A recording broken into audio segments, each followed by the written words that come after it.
Assalamu alaikum aziz qarindoshlar. Bugun 7 ayning 25 kuni sizlarga nazoratchi uchurini yetkazib qo'yay deb bu yerga chiqishim. Bu yaqin Uyg'urlar haqida xabarlar intan ko'p chiqib bordi. Bularni sizlar ko'p turibsizlar qachonda. Shunga hozir endi har qatim video ishlayotgan vaqtimda qaysi uchularni ko'rsam bular deb nihoyatda beshim qotadigan bo'lib ketdi. Aşta olsun bunu o teyarlı kıldığıma yerim günde vaktim gidiyordu meniki. Şu üzem jığıp üreligen neslerini buraya toplaplamkin bu video çıkmadı ben. Şuna doğru düşünesler bazı bir mühim nesler alıp kalkan buluşum mümkün. Üzem hiç bulamayken ben işim bek aldıraş üzem bek çarşak git barım ben. Herhalde katık tırışıvatı ben. Şu kançı kılalısam şunu çıkıp buraya gidip. Şuna bunu doğru düşünesler. Xalqaro vaziyatda yaqinqi eng chong xabar payshanba kundagi Amerika tashqi ishlar ministri Pompeo'niki nutqi Amerika Donald Trump yaqinda mushu Xitoyni dunyoga tunishtirish Xitoyni Amerikadagilarga tunishtirish jihatda nihoyatda qattiq kuchayotdi bular. Amerikadagi 4 chong amaldori Xitoy haqida so'zladi. Undan boshqa bu 4 chong amaldori deganimizda Amerikaniki davlat bexatarlik ishlari maslahatchisi O'Brien, andikin FBI'niki direktori Chris Wray, andikin adliya ministri Barr, andikin tashqi ishlar ministri Pompeo. Pompeo shu haftaniki 4 kuni payshanba kuni so'zladi. Kaliforniyada Nixon'niki bir kütüphanesi var, Nixon kütüphanesi edi. Pompeo tanlagan kun ayni vaqtda Amerika bilan Xitoy diplomatik munosabat o'rnatgan kunni tanlab, bu ishda eng chong to'p qo'shgan kishi shu vaqtdagi 70-yillardagi Amerika prezidenti Nixon bo'lganligi uchun Nixonniki kütüphanesini tanlab shu yerda bu faoliyatni o'tkazdi. Bu yerda intayin mühim bir qancha nuqtalar bor. Birisi bu kundan tanlashi, bu o'rinni tanlashi. Ondan bu qatim Pompeo asosiy jihatdan garchi gapni oshkora demagan bo'lsa-mu, Xitoyniki kompartiya hokimiyatini ag'darishga chaqirdi dunyoni. Hozir bizning oldimizda ikki yo'l bor. Biz yoki ularni yengishimiz kerak. Agar ularni yengmasak, biz ularga bo'ysunib yashamasak bo'lmaydi degan mustaq bir masalani intayin qattiq o'tirib qo'ydi. Masalanga o'tirgan narsachida bizningki Amerikaning Xitoyga tayinishi bilan seçtiğin chog'da Xitoyniki bizga tayinganligi texmi ko'p kuchli degan narsani o'tirib qo'ydi. Ondan agar biz hozir Xitoyga boshlasak, bizningki bolalarimizning bolalari Xitoyning quli qilib qoldi degan gapni dedi. Bizim ballarımızın balları Xitoyning quliga qolib qoldi. Agar erkin dunyo Xitoyni o'zgartmasa, Xitoy kompartiyasi bizni o'zgartirdi, erkin dunyoni o'zgartirdi degan gapni dedi. Ondan bu Xitoyniki uzun yillardan davomlashtirib kelayotgan bir ishi dunyoga xo'ja bo'lish. Bu niyeti burun tatip batı, o bir komünistik devlet, komünistik ideolojisiyle çıkıldı. Bulaniki məqsədi, tüp nişanı, dünya xoca buluş. Bunu oturup koydu. Ondan sözünki ahırda burun qıpaqmağan bir yenilik var. En sözünün ahırda ben şeyde oturğan hemenlarga İngilizce'de bless you degan bir gap var. Bunu bless degan gapni tas maskıldıgan Uygurca gap tapamadım ben. Logatının ma'nosi qarasam tilmak, baxt tilmak, minnatdor bo'lmoq, saqlamoq, Xudo saqlasin degan ma'no nimasi taqdirlanmak debdi endi. Endi bu yerda Xudo saqlasin, Xudo o'z panohida saqlasin deb tushunsakmi bo'ladi. O'tirganlarni Xudoyim o'z panohida saqlasin, Xitoy xalqini Xudoyim o'z panohida saqlasin. Ondan Amerika xalqini o'z panohida saqlasin degan gapni dedi. Ve tunji qitim Xitoy xalqini Xudoyim o'z panohida saqlasin degan gapni dedi. Yaqinda ehtimol diqqat qilayotgansizlar, hozir Amerika hukumatining amaldorlarining hammasi nutq so'zlagan vaqtida Xitoy xalqi bilan Xitoy kompartiya hokimiyatini ayirib qarayotdi. Biz Xitoy xalqini yaxshi ko'ramiz. Xitoy xalqi hech qanday masala yo'q, lekin butun shu har xil jinoiy ishlarni, qilingan qilayotgani Xitoy kompartiya hokimiyati degan narsani aytdi. Bu qatam Pompeo o'zining so'zining oxirida Xitoy xalqini Xudoyim o'z panohida saqlasin degandek bir gapni dedi. Inglizcha bless degan gapni ishlatdi. Shunga bu bir yangilik bo'ldi. Endi Mavo 4 kishiniki hammasi nutq so'zladi yaqinda haqiqatan intan isil bir-birini isil. Buni anlasanglar Amerika hozir Xitoyni qaysi darajada tushundi degan narsaga degan masala to'g'riliq xil obdan tushuncha ega bo'la olasizlar. Undan boshqa yaqinda FBI'niki bir guruh odamlari Xitoyniki Amerikada yapayotgan josuslik faoliyatlari to'g'riliq maxsus bir muxbirlar yig'indagi narsa ichib nurg'un uchurlarni ta'minladi. Mavo 4 kishiniki ichida Amerika davlat xatarlik maslahatchisi O'Brienniki qilgan gaplari Uyg'ur Project Fondiniki Uyg'urlar degan tor jurnalniki oldingi soniga bu kishiniki so'zi berilgan. Uyg'urcha tarjima qilib berilgan. O'qpaqmagan o'qpaqinglar.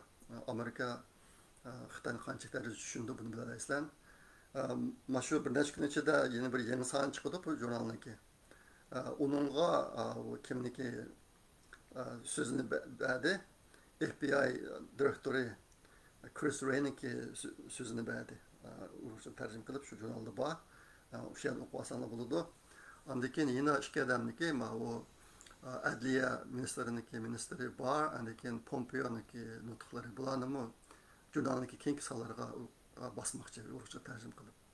Şeyden kuruvasanla buludu. İkinci çoğun xəbər Amerika Xitoyniki Texas ştatı Houston şəhərindəki konsulxanasını taqıdı. Onlara 3 gün vaxt verib 3 gün 72 saat içində taqab çıxırsınlar Xitoy qayıtsınlar buyruq düşürübətdi.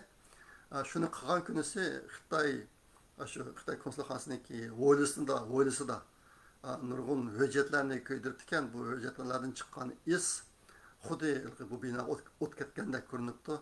Shuning bilan Amerikaniki saqchilarga o't o'chirish idorasi xabar qilib kishilar keyin o't o'chirish mashinasi kelsa, bularni kirgizmabdi u yerga. Konsulxonaning ichiga bu bizning ziminimiz deb endi. Xalqaradashlar kelishim bor. Kirgizmabdi, shunga ichi kiramidi, ammo Xitoylar intayin ko'p hujjatlarni qo'ydi. Demak, bu konsulxonani taqashlik asos sabab bu konsulxona Xitoylarniki Amerikadagi josuslarniki bir ish yapardigan o'rniga aylanib qolgan. Buni Amerika uzun muddat kuzatib, ashta xulosani chiqarganligi uchun mushu kunisi ashni taqaysan deganni uqtirish bilan tang shu Amerikada josuslik qilayotgan 4 Xitoyni tutish buyrug'i tushagan. Ulardaki üçünü xili baldırı tutup otdiken, bular tutup otdiken birisi nimaga kiryapti, San Francisco'daki, Kaliforniyadagi San Francisco shtatidagi, San Francisco shahridagi Xitoy konsulxonasiga kiryaptikan, unig'imi 72 soat vaqt berib, Xitoy konsulxonasiga odamni bizga o'tkazib bersan, 72 soat ichida o'tkazmasanlar biz kirib tutamiz deb buyruq tushiribdikan. Ular toza 72 soatgacha saqlab beqib, tunog'in andagi ilojisiz u odamni qo'yibdi. Bu odamlar nima ekan desanglar, bularning hammasi Xitoy armiyasiniki yuqori darajali tadqiqot o'rinlarida ishlaydigan ashtaq kishilar ekan. Buni bular uchun Xitoy hukumatı yolg'ondan kimlik yasab o'quvchi shaklida. Masalan, ularniki uchchi J1 viza bilan kelgan ekan, J1 degan almashtirish o'quvchilari degan gapni. Men ayni vaqtida men J1 viza bilan kelgan. Ashtaq nasli kelgan ekan. Birisi F1 viza bilan. Amaliyotda bu FBI'dan tekshirib, bularning hammasiniki Xitoy armiyasida ishlaydiganligi, ularning Xitoy armiyasida muhim vazifasi borligi Amerikaga faqat shu uchur o'g'irlash uchun kelganligini bayqab, shunga bu guruhdan tushadi. Shunday qilib, bu odamlarning hammasini tutib oldi. Bu bir cho'ng xabar bo'lib ketdi. Nima Xitoy Houstondagi Xitoy konsulxonasi odamlari bir kun oqshom kechida butunlay hammasi ketibdi. Qop-quruq ketibdi bir kechida lamkin. Ketgan tunugun andikan Amerikaniki saqchilar berib bu yerga. Ular ketib ham ishini taqab boshqa ketgan saqchilar shu nimaga mashina qo'ygan garajning eshiklarini chiqib, endi ichiga kiribdi. Kirsamiz qop-quruq. Bir kechida hamma ketib qolibdi. Endi bunga qarta Xitoy hukumatimi bizmi Amerikaniki bir konsulxonasini taqaymiz deb Chengdudagi Amerika konsulxonasini taqaydiganligini e'lon qildi. Bir gap unutib qolibman men. Xitoyniki Houstonda ko'y degan narsa. Buning ichida nurg'un vaziyatlar borligi aniq endi. Xitoylar davomli birdan qochmoqchi bo'lsa vaziyat ko'ydirdi bular. Bizim vatandaki lager'niki bütün uçurlarını köydürüverdi. Ben bunu burun sizlerge degendim. Neçe ay adam ulaştırıp bütün kağızlarını köydürüverdi bala. Houston'da başta qıptı. Qılıp bu Jamin degen Xitoyniki bir mediaçısı var. Onunki deyişçe bu köydegilerin neslinin işte Xitoyniki yalgan dollar pulları bağlaşı mümkün deydi. Yakında Xitoy Amerika'nın qalaymqan qilish uchun nurg'un yalgan pullarni akirdi Amerikaga. $1 5-10-20 dollarlık pullarına kirgen. Bu cemindeydi, köy degen nesneçiler çoğun pulunu buluş mümkün. Onысы hazırda günde kim bir kağız neslerde uçu salap yürüydü da bu gaplarında. Bu bir parazendi. Hükümet tarafından bu takip çıkmadı. Endi Xitoy nemişki Chengdudagi Amerika konsulxonasida qaydı degende muhim bir amil. Bu Chengdudagi Amerika konsulxonasi Şərq Türkistan və Tibet'ə məsul konsulxana ekan. Şu dairəni ölçüge alğan bir rayonga məsul konsulxana ekan.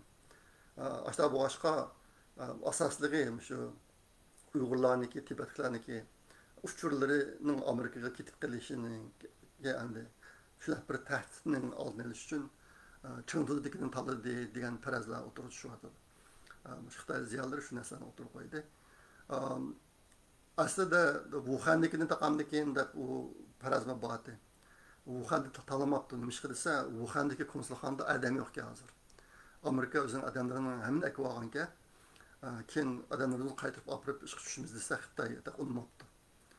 Asosligi Wuhan'dagi shu virusning manbasi, mush to'g'risidagi uchurlarni bilib olmasin deb Xitoy Amerikaniki Wuhan'dagi konsulxonasining odamlarining qaytib berib ish tushishiga tashkil yo'l qo'ymoqda. Ashunday bo'lganda Xitoy Amerikaniki ichki konsulxonasini taqib degandek bo'lib qoldi endi. Wuhan'dakini rasmiy taqmabdi, lekin adam yo'q, ishlamaydi ekan hozir. Chengdunikini taqaydigan bo'ldi. Taqaydigan bo'ldi-ki, Amerikalar birdamlamkin, uniki jami 300 dak adam bor ekan, yo'q 200 adam bor ekan ishlaydigan. Ularga 150 ga Xitoy ekan. Yerliklarni ishlatayotgan ekan, Amerikaliklardan bir 50 dak adam bor ekan. Taqaysan deyotganlik gapmi yo'q, jimjitlar bir kunchilarimiz ketib qoldi. Ishim qolmoqda yerda. Ular qog'oz ko'targan ishim yo'q, sanduqlar bilan ko'targan ishim yo'q. Houston'daki Xitoy konsulxonasining odamlar ko'chganda deydi. Bir kecha mashina bilan nurg'unasini tushidi bo'ladi. Boshqa konsulxonaga ketibdi narsalarini. Lekin Amerikaning shunday tartiblik jimjit.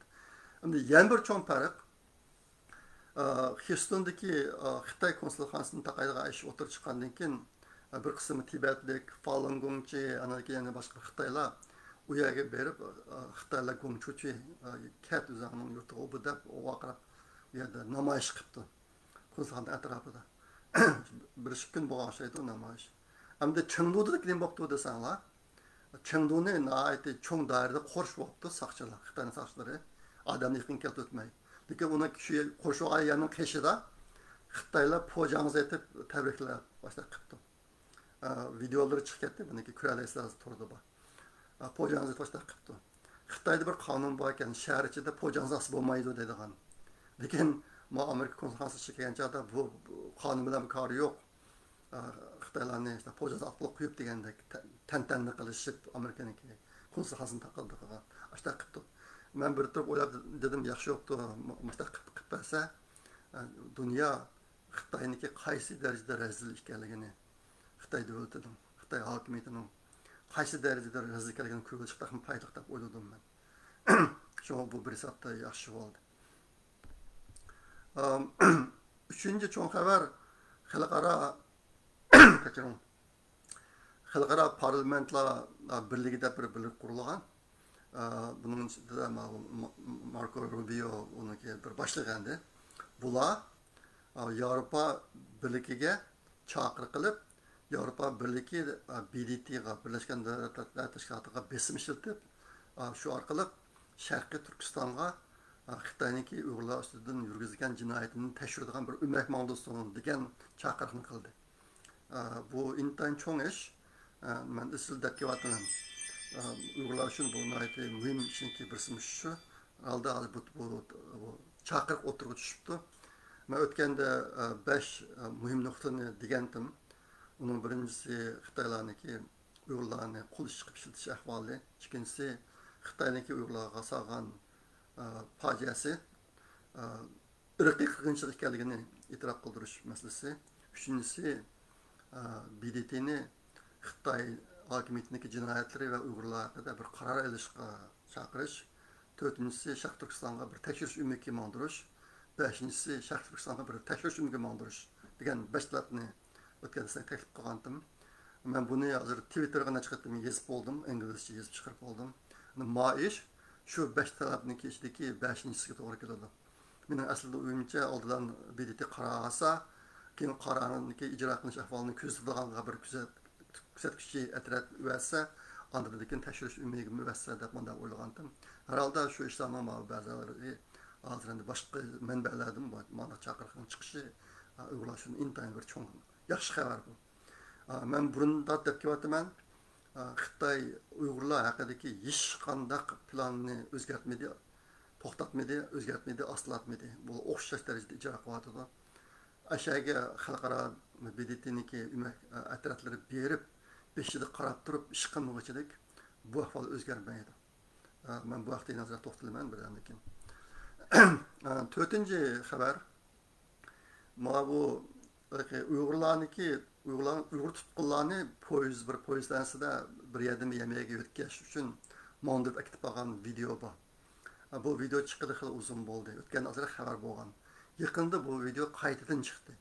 Bu qatam Angliyaniki BBC shirkati buni rasmiy tekshirib isbotlab, bu videoniki haqiqatan rost ekanligi, aslida buni shu Xitoy hukumatining adamlari topgan video, kichik arplalar bo'ladigan shu drone deydi, shunda topgan video ekan, keyin shu ishlayotgan adamdan birisi chetaga chiqarayotgan video degan narsani buni o'tirib qo'ydi.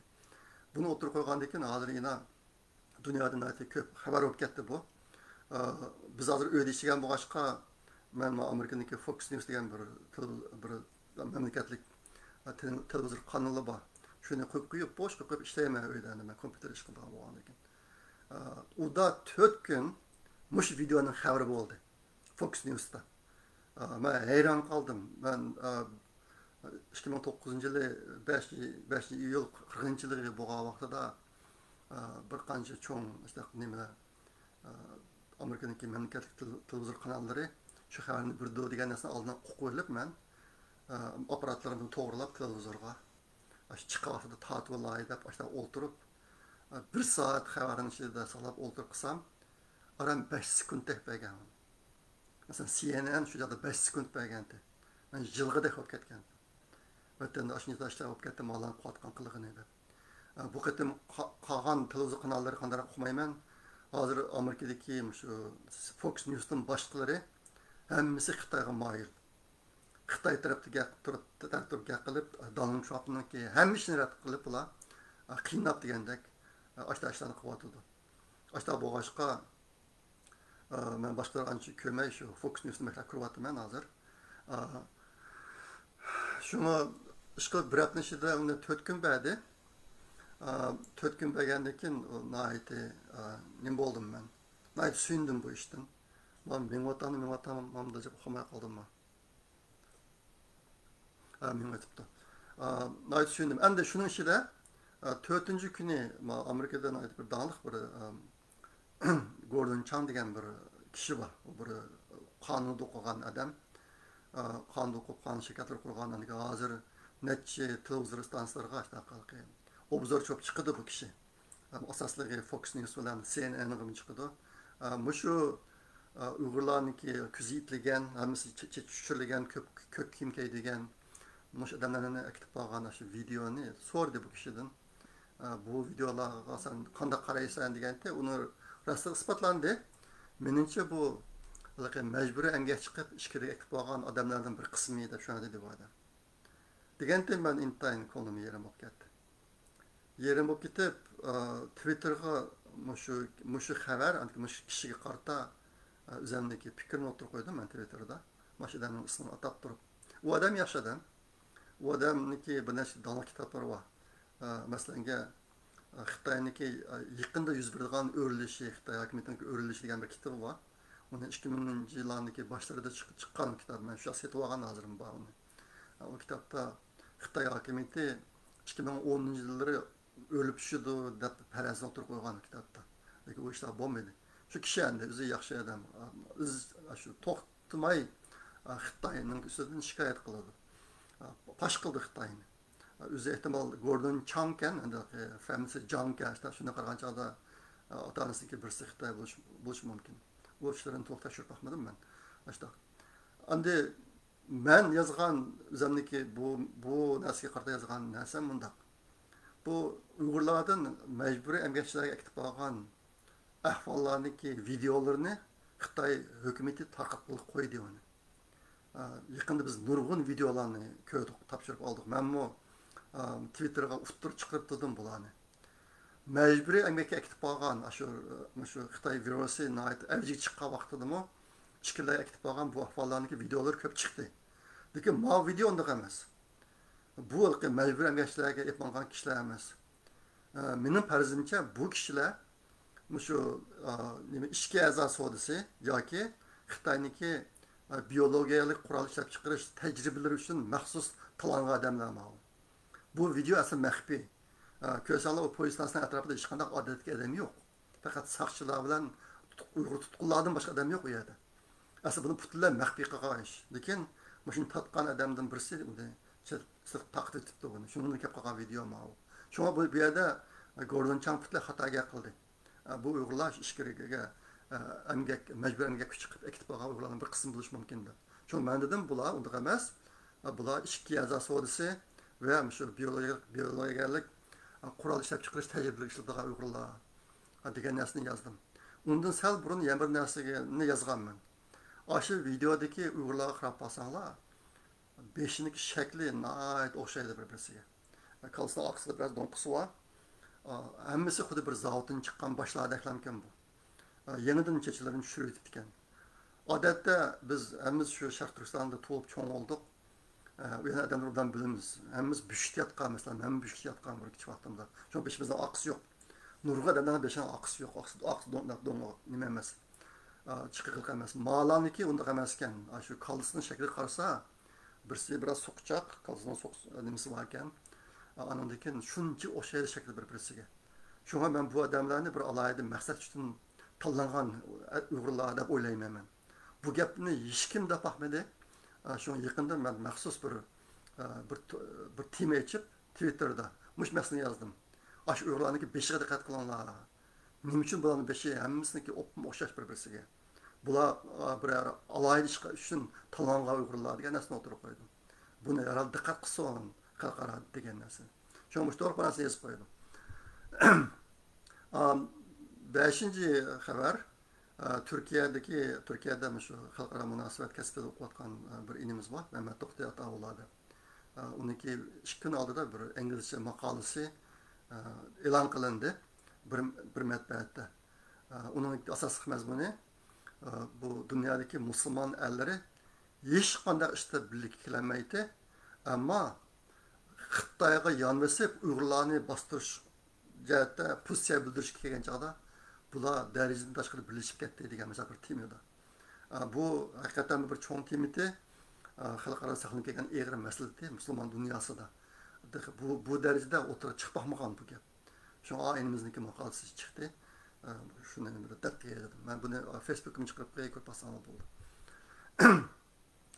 Anikin 6-chi xabar yaqinda shu ko'plagan matbuotlarda chiqib ketgan bir narsa. Mush dunyodagi mush kiyim-kechak, paxtadan to'qilgan kiyim-kechak qatorliq mush san'atniki buyumlarda, Xitoydan kelgan buyumlarda hammasi degidek Uyg'ur qul ishchilariniki to'pisi bor degan narsalar o'tirib chiqdi. Matbuotlar kelib chiqyapti bu. Buni bir cho'ng ish bu. Uyg'urlarniki mana qul ishchi tariqasida ish qilinayotganligi, Uyg'urlar yasagan, ishlab chiqargan shu mahsulotlarniki xalqaroga tarqalganligi. Bu narsa yaqindan ko'p xabar qilindi. Bunu endi ash ishlarni bundan to'xtatish jihatda bir foydasi bor deb o'ylayman. Endi hozir ularning beshi kelgan kun ko'p, og'ir. Birdan ikkidan bo'lsa-mu xalqaroga chiqyotidi. Kam doirada. Bu bir xo'shallarlik ish. 7. xabar Türkiye İstanbul'daki bir kısım qarindoshlarimiz kim tashkilida o'qimayman tashkillanib bir isbot berishdek bir video ishlagan necha kun oldida ishlab tarqatgandi. Bu nihoyat cho'ng xabar bo'lib ketdi.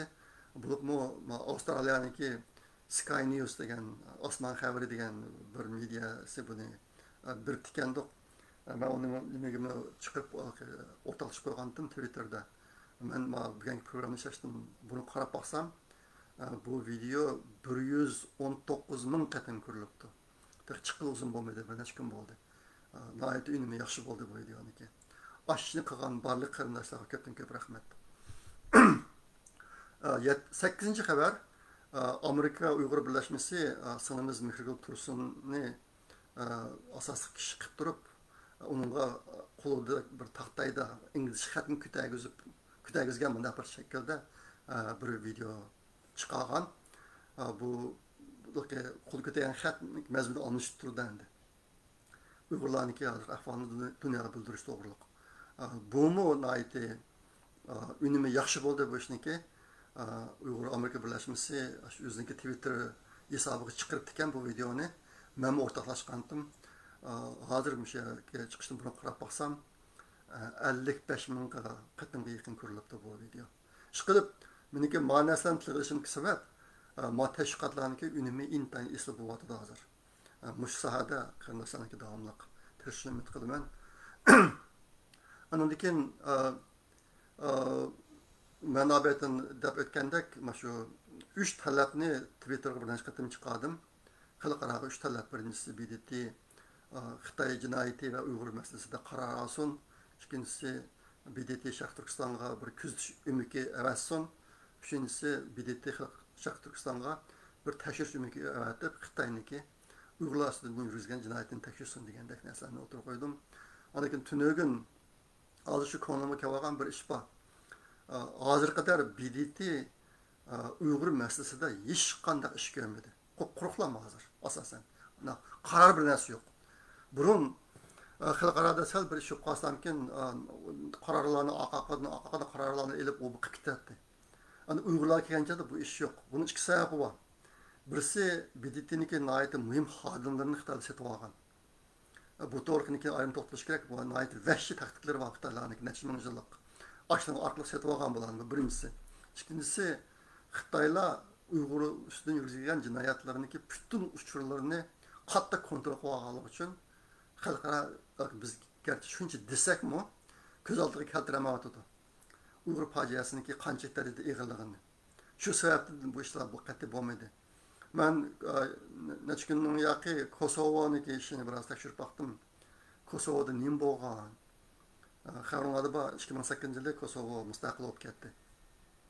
1998-99-yillari Serbiya bilan Kosovo orasida to'qinishlar bo'lib, nimani Kosovoliklarni degan vaqtimiz asosida Albaniya millati ularni o'ltirib, qo'g'lab degandek ishlar bo'lib ketgan.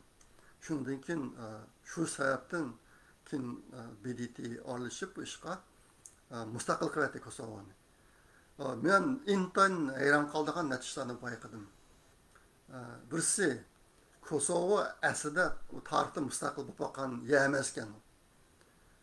15-asrdan 20-asrgacha Osmanlı imperiyasininki zimini bo'lib ekan u. Osmanlı imperiyasi besib olgan ekan, shularga tabiiy bo'lib ekan. Undan burun Rim imperiyasiga tabiiy ekan. 20-asrdan keyin u Yugoslaviyaga qo'shib ketgan ekan. Mustaqil bo'lib qolmagan. Ammo bular qanday mustaqil bo'lib qoldi degan narsani. Ondan keyin bularning tatgan ziynimi Uyg'urlar seçtiğince intayin az ekan. Nima qilsalar Öldürülgen adamın sani 13 bin. 13 bin adam öldürülüptü. Meniki farzimce 2017 yıldan keyin Uyg'urlardan o'lgan odamning soni 1 milliondan oshadi. Men buni mushqatimni yozdim. Qayta yozyapman Twitterga inglizcha. Necha voqealar bor. Taqsimlab, taqtib o'ldirish, bir kecha kichik bolani o'ldirish, ishkirga o'tkab, ishki a'zolarini o'ldirish, aniki biologiyalik tajriba ishiltish uchun o'ldirish, mustaq murishlar bo'lib ketdi. O'zimdan farz chiqam deganda 1 million odam o'lib ketdi. Malani aran 13 ming odam o'lib ketgan. Anandakin bulardan Kosovoliklardan 800 ming odamni Kosovodan qo'lib o'tdi Serblar. 800 ming odamni. Uyg'urlardan hozir lagerga sunib ketgan o'lkatlarni qo'shsak 3 milliondan 5 milliongacha bor edi. Biz ahvolimiz juda og'ir. Endi malarniki nimcha bilan cho'ng'ulik qilayotgan dunyoda desanglar, endi buniki oqirinishrim bor, ular musulmon emas. Bunisiga yerdagi o'rni jo'rabiyalik, o'rni bilan munosabatlik. O bir Yevropa davlati, bizniki u yerlarda Alloh qaraganda jiq foydasiz taraflarimiz bor. Undan boshqa bu Kosovoda shu ishlar bo'layotgan vaqtda u yerda hukumat odamlari bor, chet elning hukumat odamlari, muxbirlar bor. Kunda resim, video degan narsalarni taqib turgan amniy ahvolni. Boshqa boshqa butun dunyo qo'zilib ketgan. Bunda ahvollar boshqa yerda bor, masalan, Suriyada mana shunday o yerda muxbirlar bor, har kun ahvolni taqib turdi.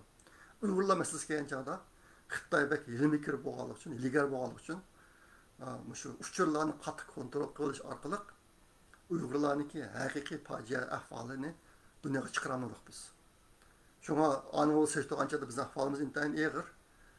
Xudoyim bursa, kinçe Şarq Türkistan'a tekşiriş ümekleri berip, Uyg'urlarni beşi kelgan fojia yo'qotishniki haqiqiy ahvollardan inhab chiqqan lekin chuqur ma'lum bir tadbirlar qo'lindi deb o'ylayman men. Endi BDTniki qonun farmonlarining ichida ikki modda bor ekan. Shu Kosovoniki ahvoliga mos keladigan birisi davlat zamin butunligiga kafolat qilish. Bu Kosovoda aştaqda qonun botisimi uning xilof holda ayani Kosovoliklarga bo'lib ayrimlar qilib turibdi. Ikkinchisi har bir xalqniki o'z taqdirini o'z belgilash erkinligi bor degan narsa. Endi biz Uyg'urlar Xitoyning quliga qoldik. 71 yil bo'ldi hozir Xitoyning quliga qoldik. Ahvolimiz bakbashi aştaqa boshqa bizniki bu ahvolimizmi BDTning qonuniga tushdi aslida. Endi shu keyin BDTga rasmiy kun tartiblariga kirgandan keyin bu jihatda bir ishlar berildi deb o'ylayman. Buni men inglizcha yozib chiqarib qo'ydim, agar ko'rganlar ko'pasana bo'ladi. Facebook'ga chiqarib qo'ydim. 10-xabar men yaqinda bir video chiqargandim Twitterga. Buningda bir Uyg'ur emas, bir qiz bolani ishkirda bo'lgan ekan, bir qiz bolani shirkatniki ishki boshlig'i urdi yotoqqa kirib.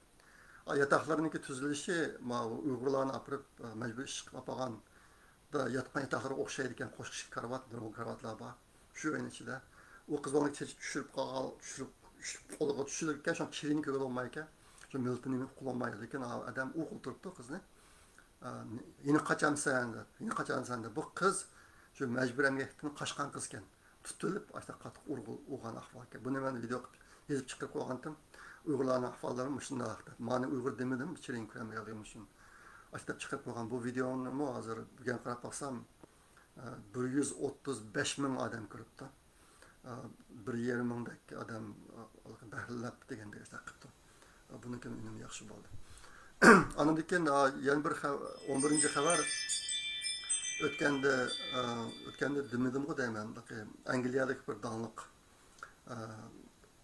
yozuvchi bor ekan, ham radio programmasini boshqaruvchi Majid Navoz degan bu kishi ochiq e'lon qilib, bir Uyg'urlar to'g'riliq bir murojaatnomani chiqarib, uningga ochiq e'lon qilgan. Mush murojaatnomaga imzo qo'yganlarning soni 100 mingga to'shmoqchilik men ochiq e'lon qildim deb. Shu bu narsa chiqib, men ko'rib taqib bir kun o'tgandan keyin 100 mingga bor deb imzo soni. Bugun qarab baxsam 133 ming bo'lay debdi imzoning soni. Bu murojaatnomadagi imzo soni 100 mingdan oshsa, Angliya parlamenti Uyghur meselesini resmi muzakere qilmasa bo'lmaydi ekan. Şu bu ishni g'alabilik o'rinlandi. Buni deb qo'ygim keldi. Endi men vatan haqida bir necha uchurlarni deb qo'ymoqchiman. Vaqt uzrab ketdi. Kechiringlar. Men shunda qisqartirishga qilyapman. Vatan haqida nima sizlar amalni biladigan ahvolniki birisi Xitoy virusiniki ahvoli. Shu munosabat bilan butun Uyg'urlarni yana öldürgü sulab çıkmayızlandı. Bu kıtım kudu Wuhan'daki yine vəhşi oldu bu iş. Mümkün haberlerde binada turvatkan kişilerin hemsinin ki binadaki işe sırtını kupsa ötüp de sırt çıkışı olmayken ben bugün dahi aşırı şöyle takatkan şularını geldi kulumla. Onun da mı oyluğu çıkışın olmaydı, özün sırt çıkışı katı olmaydı diyen açtık mezmunda. Anadaki bugun kelgan bir uchurda hozirgi yaqin uqtirishda 3 haftachilik sirq chiqish bo'lmaydi deb uqtiribdi degan uchur keldi. Bu rasmiy alg'am o'qimayman 3 hafta degan. Ondan keyin bir Uyg'ur er kishiniki xil igiz bino ekan, yuqori qavatida darasiga chiqib olib bo'ldi, men jinimdan to'ydim deganda vaqirab turib qilgan bir videosi keldi. Buni ko'rdim, nurga chiqdi bu. Buni men nimaga chiqarib qo'ygan Twitterga. Bugün qarsam 6800 adam kiribdi. Buni qilib qo'ydim. Andan keyin menga 2 kishidan shu Uyg'urlarga majburiy ishkizayotgan Jungi dorisi deb ishkizayotgan dorini rasmlari keldi. Yana birisi nimaga chiqib ekan? Yana birisi ijtimoiy tarmoqlarga chiqib ekan. Shuni qo'shib 3 video bo'ldi hozir shu Xitoylar Uyg'urlarga majburiy ishkizayotgan Jungi dorisiniki rasmi. Ben bu to'g'riliqni Twitterga bir necha uchurlarni yozdim. Ba'zida bu neymiş bu? Bu doğruniki mayli qutisi bo'lsin, xaltisi bo'lsin, doğru to'g'riliq hech qanday uchuri yo'q. Haliki vahshiy yeri, ma bu Onsun oilasiniki bir dorisi bor ekan, uning teshiga bu dorini qachilgan xaltiniki qanday materialdan yasalganligi aşlaq to'g'ri uchur bor ekan. Ammo sheki dorining nima ekanligi to'g'ri uchur yo'q. Shunchalik bir kulkulik bir ishlar bor. Bu bir çoğun suikast bo'lishi mumkin. Bana başkalarımı bu to'liq endişesini bildirdi. O'tganda boshlang'ich maktab bolalarga majburiy etkinsi maktabning darvozasidan kirishdan burun majburiy jum'iy to'g'risida bir narsa uchirayotganligini to'liq bir video chiqqan. Men uni Twitterga chiqarib aytgan shu vaqtimizda imkos yaxshi bo'lgan uningga. Bugun qarsam u videoni 24 mingdan qadam ko'ribdi. Chiqib maktab ahvol bo'lyapti, Uyg'urlar dori ichayotdi. Bu asli xarakterlik o'ltirish zahrimi yoki odamniki insonniki jangovarligini yo'q qilib yetadigan bir xil dorimi yoki Xitoylar shu Xitoy virusi haqida ishlab chiqib bu dorini Uyg'urlar sinab qo'yatami deb bilib bo'lmaydi. Bu ehtimollarning hammasi bor. Men bularni shu bo'yicha chiqib qo'ydim Twitterlarga. Uchinchi xabar menga kelgan. Hozir shu idora o'rinlarda Uyg'urlarniki yosh xizmatchilarni partiyaga kirishga majburlashishi bo'yibdi. Sambridi ekan Xitoy yerlik hukumat har bir idora sambrib manchilik odamni partiyaga kirgizishlarni deb ashtaashlarni qildiribdi. Ondan keyin 4-chi xabar Xitoyda bir app ishlanibdi. Xitoycha Xueshi Changguo deydi. Ismi ekan Xueshi Changguo degan. Shuningda her kuni Xi Jinping'niki eserlerini o'qish mecbur ekan. Siz bu appni ishlatib, shu narsani o'qisangiz, bu app shu sizniki qancha o'qidingiz, qancha vaqt o'qidingiz buni avtomatik holda hukumatga xabar qilib o'rgatadi ekan buni. Anikin har bir odamga nomer qo'yildi ekan, 30 nomer deydi. Ashnaga to'shmasa, endi jazo ekan kishilarni. Shu appni ishlatib turib, Xi Jinping'niki nutqlarını uygundagan bir iş bo'g'iltiribdi hozir majbur. 5-si yaqinda vatanda nurg'un ofatlar, har xil tabiiy ofatlar bo'lyotdi. Shikildagini o'zinglar bilasizlar, bu yilgi yomg'ir ofati intayin og'ir. Yaqinda bizning vatandami yetarapti natijalarda. Balsani bek cho'ng emas. Balsani 3-4 ashtaraqsa kichikroq 2 degandek. Lekin xiljihalar tarafda bu. Masalan, Baynaysa deydi. Andan keyin ba'zi yerlarni suv esib ketibdi, uning videolari chiqdi. Men Facebook'imga chiqarib qo'ydim. ba'zi yerlarda to'la yig'ib ketibdi yo'g'on odamniki tuxumdek bo'lgan cho'nlig'i ashtaq ishlar bo'g'iltiribdi tabiiy ofatlar. Lekin 5-chi xabar yaqinda ijtimoiy tarmoqlarga bir rasm chiqdi. Xitoylar tayyorlab Uyg'urlarniki qancha baxtga yashayotganligi to'g'ri bir rasmlarni birlar chiqarishadi bular to'rbetdimi gez birlarga. U rasmdagi erning chirini cho'ngaytib ko'rsanglar, bu erning chiri ichki ko'zi hozir Uyg'urlarning beshiga kelgan qattiq azob uqubat fojialarni to'liq aks ettirib ekan. Ko'z orqali qilgandek mumkin. Bunu ben çıkıp koydum Twitter'a. Düşünce yazıp. Aşıdamdaki şu Xitaylar'daki bəxtlik ailede çıkan resimnin içindeki erinin küzü çiriyi hazır Xitay'nın kaç günde ikerliğini aks ettiripti.